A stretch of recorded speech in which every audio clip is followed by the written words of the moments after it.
Pues puede ser que en algunas cosas mejoremos como especie humana, pero en casi todas las cosas yo veo que vamos hacia atrás. O sea, como ya es evidente que no podemos seguir con este modelo de consumo excesivo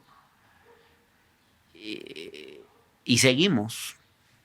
Y ya es evidente que se va a terminar el agua y no en mucho tiempo y seguimos gastándola. Y no somos capaces de establecer medidas de ahorro reales. Y estamos destruyendo el planeta y parece ser que hay cosas más relevantes que debería ser lo más importante. Como especie humana debería ser, oye, nos estamos acabando el planeta, se va a acabar, no lo vas a solucionar con tecnología ni con no. O sea, y entonces yo veo como es evidente que estamos destruyendo el planeta y aún así seguimos por la misma vía. Entonces, para mí eso es decadencia. Yo creo que eh, la cantidad de horrores que vemos de los que ha sido capaces la especie humana, y yo no siento que mejoremos mucho. Este, yo no veo que, pues, no, o sea, me parece que lo- las guerras que seguimos viendo, los conflictos de todo tipo, este, me gustaría ser más positivo, pero a veces es difícil. Ok. La corrupción, Mm. como estoy leyendo el libro de Dora Munadora Buchaín, La Casa Sucia, y cuando lo lees, de repente es muy difícil no ser negativo porque pues, también, por ejemplo, la corrupción, cómo ha destruido nuestro país. Y no estamos haciendo mayor cosa para acabar con la corrupción. Es pura retórica. O sea, es más, yo te diría que en México es más peligroso luchar contra la corrupción que ser corrupto. Los corruptos siempre se la salen con la suya, se salen con la suya. Y, y la corrupción es hipercorrosiva. Mm. No es nada más y estamos y seguimos aceptándola. Y a pesar de la promesa de este gobierno de acabar con la corrupción, pues yo no veo que mejoró un poco, pero dentro de la 4T hay muchísima corrupción Mm. y muchísimos personajes corruptos protegidos desde el poder y redes de corrupción y gente que está ahí para hacer dinero y, y que se hicieron millonarios con programas que eran para beneficiar a la gente, porque no nada más es que haya corrupción en los sectores, digamos, de infraestructura, no, no, no, o sea, Segalmex, de los mayores casos de corrupción. Es imperdonable que en un gobierno de izquierda haya un caso de corrupción en un sistema agroalimentario, como era Segalmex. Dices, ¿cómo puede ser que algo así haya sucedido? Mm. Y en fin, y en cualquier sector, México yo veo que hay mafias en todas partes. Todo está lleno de mafias. Las mafias en las universidades, las mafias en montones de secretarías de Estado, las mafias en la policía, la mafia en el sistema de justicia, la mafia en las fiscalías. Y yo no veo gente como... No veo un compromiso real de acabar con eso.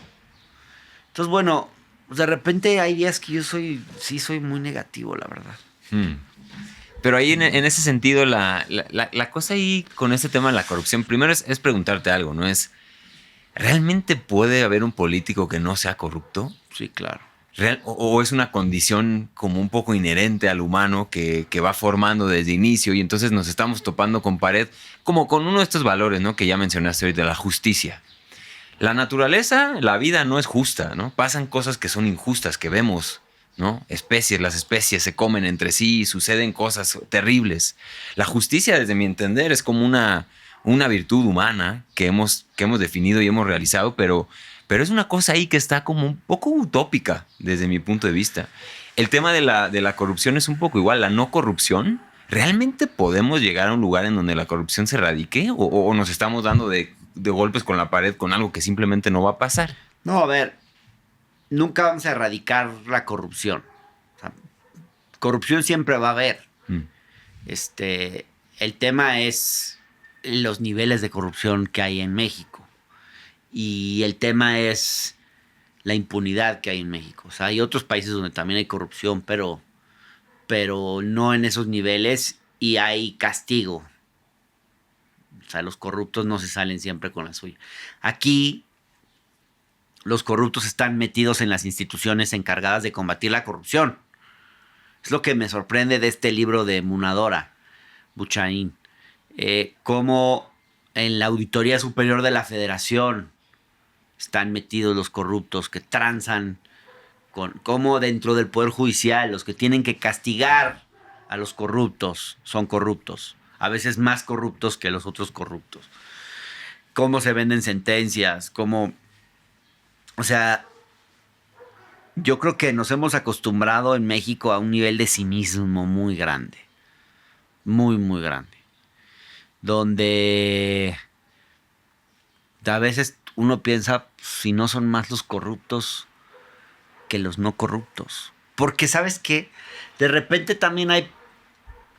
O sea, hay mucha gente que no es corrupta en el servicio público, pero que deja pasar. Y a veces eso, pues cuando estás en un puesto de responsabilidad, pues ponte que tú no seas corrupto, pero si los que están debajo de ti sí lo son y dejas que eso ocurra y no haces nada, como que no hace falta, en un país como este, no solo hace falta no ser corrupto, hace falta tener la valentía suficiente para, para detener la corrupción y no convalidarla. mm. Y eso es lo que se me hace terrible, que todos terminamos aceptando que las cosas sean así y perdiendo la capacidad de indignarnos y convalidando permanentemente. Sí. Sí, por ahí también me crucé en este libro una frase que habla de no es tan grave el que miente, sino el que es indiferente a la verdad. Y el que no se indigna con la mentira, ¿no? Sí, sí. O sea, el que simplemente no le importa, ¿no? Desde ese punto ahí, porque también es otro discurso, otro diálogo que hay, ¿no? La gente que cree que una visión, digamos, muy occidental, la idea de creer que el cambio viene del individuo, de lo más profundo del ser. Y hay otra visión un poco más occidental que habla que el cambio viene de la transformación de la afuera, ¿no? ¿Qué tanto tú te inclinas por una o por otra? Y sobre todo en estos temas de corrupción, por ejemplo, ¿qué tanto es una solución sistemática? ¿Qué tanto es una solución de principios, de valores del individuo, de quien enfrenta con la corrupción, decir no? No, yo creo que las dos, pero digamos, la idea de que el cambio está en uno pues es súper ingenua. O sea, yo creo que obviamente los mayores cambios que tienen que darse en nuestra sociedad son colectivos y tienen que pasar por lo colectivo. O sea, pero claro, la colectividad está hecha de individuos, entonces me parece que los dos son importantes. Ok. Ahora, si volvemos a este tema que hablaste tú, la decadencia, ¿no? La decadencia, entendiéndola desde la trinchera en la que estás tú, que también tengo una duda yo genuina, y es ¿por qué tú optaste por el camino del análisis político, del periodismo, y no el camino de involucrarte en la trinchera del político? ¿Qué hay en estos otros campos que te llamó a ti más la atención? ¿O por qué ese camino? Pues de muy chavito sí me interesaba la política. Pensé que me iba a dedicar a la política, como de los 18 a los 22, 23. No, y después estuve en un partido político, fui candidato, pero tenía como, eso de haber sido como en los 24, 25, 26, o sea, sí durante una época de mi vida pensé que iba a ser político. Después de mi experiencia en aquel partido y mi trabajo como pues haciendo campaña política y coordinando también, coordiné al equipo, a los jóvenes de una campaña también. Ok. Me di cuenta que no tenía yo el carácter ni el estómago y que a mí lo que siempre me había gustado era escribir y yo desde niño quise ser periodista, o sea, sí, eso sí me acuerdo, antes que cualquier cosa. O sea, yo tengo videos de niño haciendo noticieros, me encantaba como ser como un anchor. Y creo que eso fue lo que siempre prevaleció. Pero te voy a decir algo, yo no veo tan separado una cosa de la otra. Yo creo que hay comunicadores que pueden incidir más que ciertos políticos en la realidad. Ok. Y que buenas investigaciones periodísticas pueden tener efectos políticos. Y yo me di cuenta que estaba más hecho para el periodismo que para la política. Pero no hay que negar que de repente los periodistas pues, también son actores políticos, de una u otra manera. Claro. Si eres un actor, de alguna forma puedes ser un actor político. Sí, sí. No con el mismo tipo de responsabilidades, es diferente, pero no es tan tajante la línea que separa uno de otro, una cosa de la otra, creo. Ya. Oye, y a lo que iba con esta cuestión de la decadencia, ¿qué tanto o de qué formas este lugar en donde tú trabajas, que es el periodismo, el análisis, de qué forma, porque siempre digo, en esta visión muy crítica que tienes tú, pues creo que una parte de la responsabilidad que tendríamos que estar haciendo es cuestionar qué tanto estamos contribuyendo a esta decadencia. ¿De qué forma tú crees que los medios, el análisis político, estas esferas, digamos, un poquito externas, que se pierde, como dices, se pierde la línea porque es un actor político el análisis y el periodismo? Pero ¿de qué forma el periodismo está contribuyendo a la decadencia? Híjole, yo pienso que en México el periodismo es parte de la corrupción, por ejemplo. O Ok. sea, no solamente, o sea, por varios motivos. Eh, pero por las cosas que calla, por la forma en que se financia, por